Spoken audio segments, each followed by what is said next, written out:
ஓம் சாய்ராம் நற்பவி ஆறுமுகம் அருளிடும் அனுதனும் ஏறுமுகம். நான் மாரியம்மாள் சரவணன். இன்றைய வீடியோ பதிவில் ரொம்ப அற்புதமான ஒரு குருவை பற்றி தெரிஞ்சுக்க போகிறோம். ஆமாங்க, குருவுடைய அருள் நிறைந்த இந்த வியாழக்கிழமை அன்று இவரை பற்றி தெரிஞ்சுக்கிறதுக்கு மிகப்பெரிய ஒரு பாக்கியம் செய்திருக்கணும். முருகப்பெருமானுக்கு எப்படி 6 படை வீடுகள் உண்டோ அதே போல இந்த சித்தருக்கும் 6 படை வீடுகள் உண்டுங்க. இதெல்லாம் அந்த பதிவில் தெரிஞ்சுக்க போகிறோம். அதை விட இவர் நிகழ்த்திய ஒரு குழந்தைக்கு உயிர் பாக்கியத்தை வந்து கொடுத்துருக்காருங்க. இவ்வளவு சிறப்பு வாய்ந்த குருவை பற்றி இன்று நம்ம எல்லாரும் வந்து பார்த்து தெரிஞ்சுக்க போகிறோம்னு நினைக்கிறதே பெரிய பாக்கியமாக தான் இருக்க போகுது. அதனால பதிவை ஸ்கிப் பண்ணாமல் பாருங்க. வீடியோ பதிவு உங்களுக்கு பிடிச்சிருக்கு அப்படின்னா லைக் பண்ணுங்க. சரி, நம்ம வந்து வீடியோ பதிவுக்குள்ள போயிடலாம். இன்று வியாழக்கிழமைன்றதுனால நம்ம சத்குரு சாய்பாபாவுடைய சத்திய வாக்கு கேட்கலன்னா எப்படி? அதே சமயம் வந்து சச்சரிதம் வந்து வாரம் ஒரு அத்தியாயம் வந்து நம்ம பார்த்துட்டு இருந்தோம். இப்போ ஒரு சில வாரங்களாக வந்து நம்ம அதை பார்க்க முடியாமல் இருக்கு. ஒரு சில சகோதரிகளும் கேட்டுட்டு இருந்தாங்க, ஏன் சகோதரி அதை சொல்றது இல்லாமல் நிறுத்திட்டீங்க?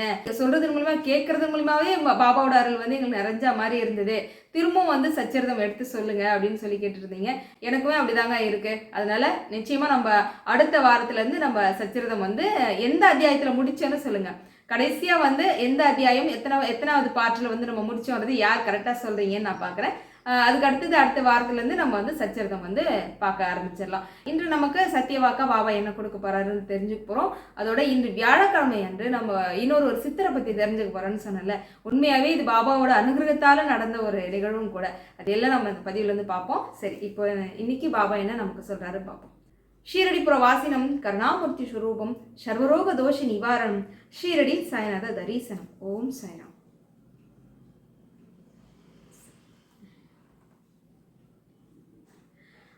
பாபா வந்து ரொம்ப அற்புதமான ஒரு விஷயத்த சொல்லியிருக்காரு. இது என்னன்னா, உதியுடைய மகிமை சொல்லக்கூடிய ஒரு பதிகம் இது, அத்தியாயம் இது, உதியின் அற்புதம். சரிங்களா? 33ஆம் அத்தியாயம், பாவம் வந்து 288. உதியானது மனம் மற்றும் உடலின் ஆரோக்கியத்தையும் சுபிட்சத்தையும் நல்கியது. கவலைகள் இருந்து விடுதலை அளித்து பல லோகாய லாபங்களையும் அளித்து லௌகிக லட்சியத்தையும் அடைய உதவியது. ரொம்ப அற்புதமான ஒரு விஷயத்த சொல்லியிருக்காரு. அதாவது உதி எடுத்துக்கிறது மூலமா உடல் நோய் மட்டுமன்றி நம்மளுடைய உள்ள நோயும் வந்து தீர்ந்து போகும் அப்படின்றத பாபா வந்து சொல்றாரு. எத்தனையோ பேருக்கு உடல் வலியை விட மனவலி ரொம்பவே பெரிய விஷயமா இருக்கு. அது எல்லா வகையிலும் ஏதாவது ஒரு வகை, இதுதானே சொல்ல முடியாது, எல்லா வகையிலுமே மனநோயானது மனவலியானது ஏதாவது ஒரு வகையில் நமக்குள்ள இருந்துகிட்டே இருக்கும். அந்த வலியையும் போக்குமுடைய தன்மை வந்து பாபாவோட உதிக்கு இருக்கு அப்படின்றத சொல்லாரு. எத்தனை பேர் மனவலியோட வேதனையோட இருக்கீங்க அப்படின்னு எனக்கு தெரியல. என்னுடைய உதியின் மூலமா உங்களுடைய மனநோயை நான் தீர்ப்பேன் அப்படின்றத பாபா வந்து சொல்றாரு. அதனால நீங்க எல்லாரும் உதியானதை இந்த பதிவு பார்த்துட்டு இருக்கிற நேரமே கூட ஒரு நிமிஷம் ஸ்டாப் பண்ணிட்டு கூட ஒரு பிஞ்ச் அளவு உதி எடுத்து வாய்க்குள்ள போட்டுட்டு நீங்க வந்து இந்த பதிவை பார்க்கலாம் அப்படின்றத நான் வந்து சொல்றேன். சரி, எப்பவுமே வாரந்தோறும் நம்ம வியாழக்கிழமை அப்படின்னா பாபாவோட அற்புதங்கள் நம்ம கேட்டுக்கிட்டு இருக்கோம். ஆனா இன்று நம்ம ஒரு சித்தரை பத்தி தெரிஞ்சுக்க போறோம். இதுவுமே பாபா தான் வந்து இந்த பதிவானது நீ இன்னைக்கு கொடுக்கணும் அப்படின்னு ஒரு அறிவுருவா எனக்கு வந்து உணர்த்தினாரு. லக்ஷ்மி என்ற சகோதரிக்கு நடந்த அற்புதம் தான் இது. கிட்டத்தட்ட 15 வருடங்கள் ஆகுது அவங்களுக்கு இந்த அற்புதம் நடந்து. வியாழந்தோறும் நம்ம பதிவுகள் தொடர்ந்து பார்க்கும்போது அவங்களுக்கு தோணி இருக்கு, அவங்க பாபாவும் வழிபாடு செய்யறாங்க, இந்த சித்தரையும் வழிபாடு செய்துட்டு இருக்காங்க. அப்போ அவங்களுக்கு தோணி இருக்கு, நம்மளுடைய குழந்தையோட உயிரை காப்பாத்தினது நம்ம ஐயா தானே, நம்ம இவரை பத்தி நம்ம சொல்லணும் அப்படின்னு எனக்கு ஒரு முறை ஃபோன் பண்ணாங்க.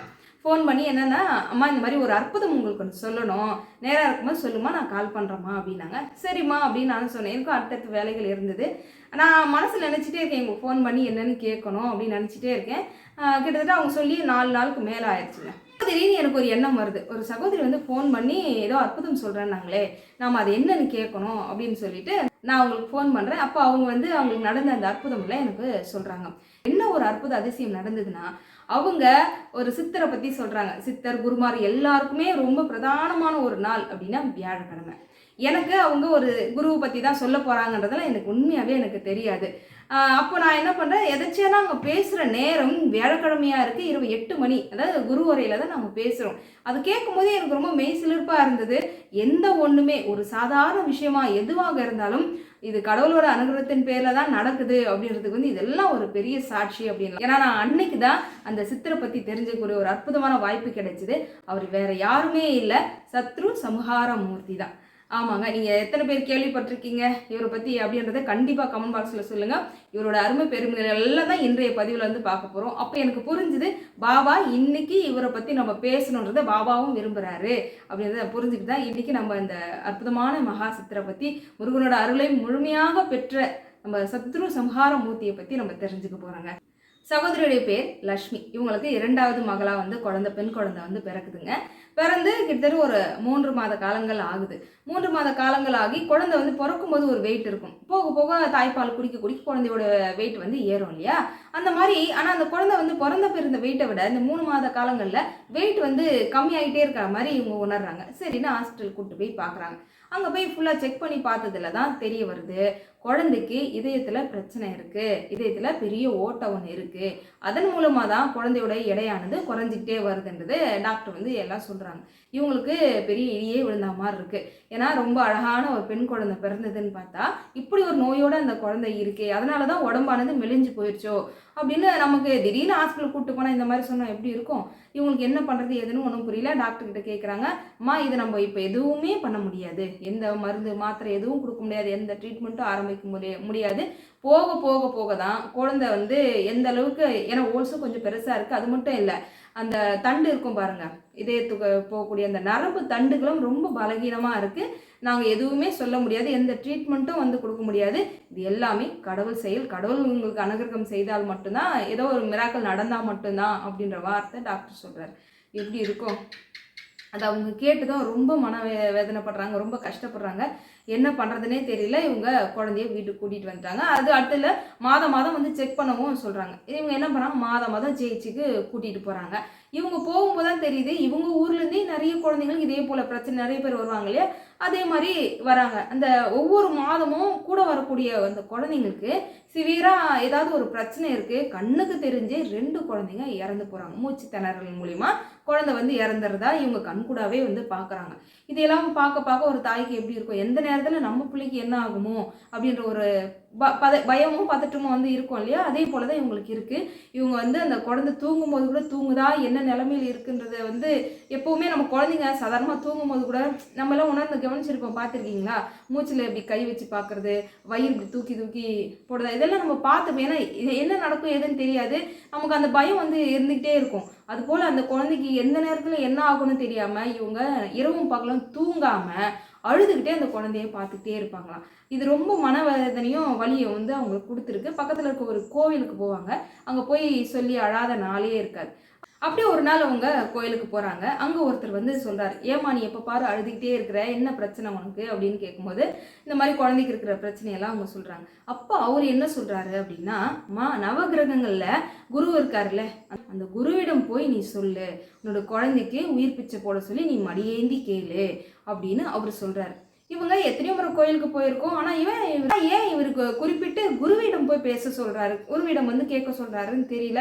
ஆனால் நமக்கு ஏதாவது ஒரு தெய்வத்தை சொல்ல மாட்டாங்களான்ற எண்ணம் தான் வரும். அதே சமயம் இவங்களும் வந்து குருவிடம் மடியேந்தி பிச்சை கேட்கணும்னு போகும்போது அப்போ அவர் சொல்கிறாரு என்னென்னா, நீ வந்து ஏதாவது ஒரு சங்கல்பம் போலவே உன்னோட குழந்தைக்கு உயிர் பிச்சை போடு, நான் வியாழக்கிழமை தோறும் அசைவத்தை நான் தொடமாட்டேன், என் வாழ்நாள் முழுதும் நான் சத்தியம் செய்கிறேன் அப்படின்ற விஷயத்தை நீ குருவிடம் சொல்லு. அதோடு சேர்த்து தீட்டு வீட்டுக்கு நீ போனாலும் சரி, நீ வந்து பச்சை தண்ணி கூட குடிக்க மாட்டேன் அப்படின்ற மாதிரி நீ ஒரு சங்கல்பம் வந்து நீ கேளு. நீ ஏதாவது ஒரு விஷயத்த உன்னோட வாழ்க்கையில் நீ எடுத்துக்கிறேன்னு நீ சொல்லி வேண்டி உன் குழந்தைக்கு உயிர் பிச்சை கேளு. கண்டிப்பாக அவர் வந்து உனக்கான ஒரு நல்ல வழியை அவர் காமிப்பார் அப்படின்னு வந்து அவர் ஒருத்தவங்க தெரிஞ்சவங்க மூலியமாக சொல்கிறாங்க. நமக்கு தெய்வத்தை நாடி போகும்போது இப்படி தான் யார் மூலியமாவது ஏதாவது ஒரு வழி வந்து கடவுள் நமக்கு கொடுப்பாங்க. அதே போல் சகோதரி வந்து என்ன பண்ணுறாங்க, நவகிரகங்களை சுற்றி வராங்க, குருவிடம் வந்து மடியேந்தி பிச்சை கேட்டு, இதே போல் வியாழக்கிழமை அப்படின்னா கண்டிப்பாக என் வாழ்நாள் முழுக்க நான் அசைவம் தொடவே மாட்டேன். தீட்டு வீட்டுக்கு போகக்கூடிய ஒரு சூழ்நிலை வருது அப்படின்னாலும் கண்டிப்பாக நான் வந்து அந்த இடத்துல தண்ணி குடிக்க மாட்டேன். தீட்டு வீடு அப்படின்னா இறப்பு வீடாக இருந்தாலும் சரி, ஒரு பொண்ணு வந்து பெரிய பொண்ணு ஆகுறாங்க, அதுவுமே தீட்டு வீடு தானே. அந்த மாதிரி இடங்களுக்கு நம்ம போனோம் அப்படின்னா தண்ணி கூட ஒரு சிலர் குடிக்க மாட்டாங்க. ஏன்னா அவங்களுக்கு ஆகவும் ஆகாது. ஒரு சிலர் மேலெல்லாம் அழகு போட்டிருக்காங்க, சாமி வராங்க அப்படின்னா அவங்களாம் வந்தாங்கன்னா கண்டிப்பாக அவங்க வீட்டில் வந்து தண்ணி குடிக்க மாட்டாங்க. இதெல்லாம் வந்து ஒரு சத்திய வாக்கு போல் எடுப்பாங்க. அதே தான் இவங்களும் சொல்கிறாங்க, நீ வந்து முடிஞ்ச வரைக்கும் இதெல்லாம் எதுவுமே எடுத்துக்க மாட்டேன், நீ வந்து சத்திய வாக்கு போல் நீ இறைவனுக்கு பண்ணணுன்றாங்க. அதே போல் இவங்க சகோதரியும் வேண்டிக்கிறாங்க. கோவில் சுற்றி வராங்க. ஆனால் குழந்தைக்கான அந்த இம்ப்ரூவ்மெண்ட் வந்து எதுவுமே இல்லை.